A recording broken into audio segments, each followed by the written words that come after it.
Hi everyone, my name is Megan Stackhouse, a meteorologist with the National Weather Service office here in Grand Junction, Colorado. And we're back today to talk about the September 2019 climate summary for eastern Utah and western Colorado.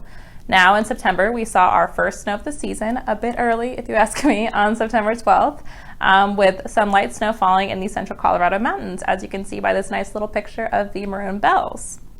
So the first of the season was one of our weather headlines of the month. These two pictures are of Vail Pass during the early morning hours of September 12th.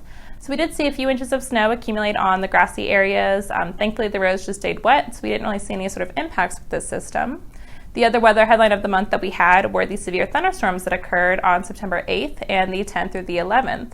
These storms produced wind gusts of 58 to 62 miles an hour, as well as some 1-inch hail.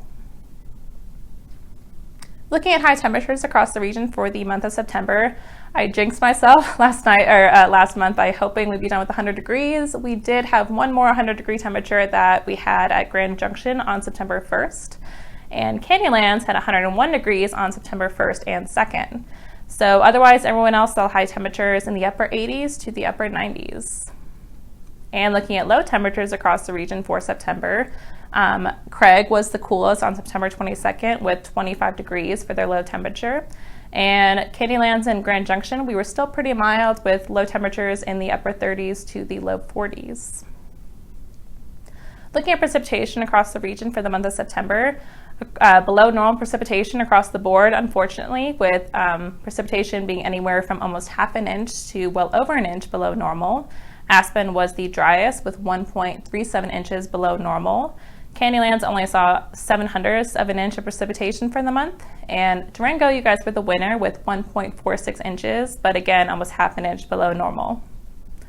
So as a result of the continued below normal precipitation, we did see the drought worsen in the Four Corners, with the severe drought developing, and the moderate or D1 drought did expand into the central portions of our forecast area. Looking at the drought outlook for the month of October, unfortunately, it is looking like the drought is expected to persist and maybe even worsen or expand a little bit. And the Climate Prediction Center's one-month outlook is not very optimistic either for us. We don't really have any clear guidance with precipitation, if it's going to be above or below normal. And as far as temperatures go, pretty similar, although we do have some indication with slightly above, better chance for above normal temperatures in the southern portions of our forecast area. And that wraps up our September 2019 climate summary for eastern Utah and western Colorado. As always, thanks for tuning in, and we will see you guys next month. Bye, guys.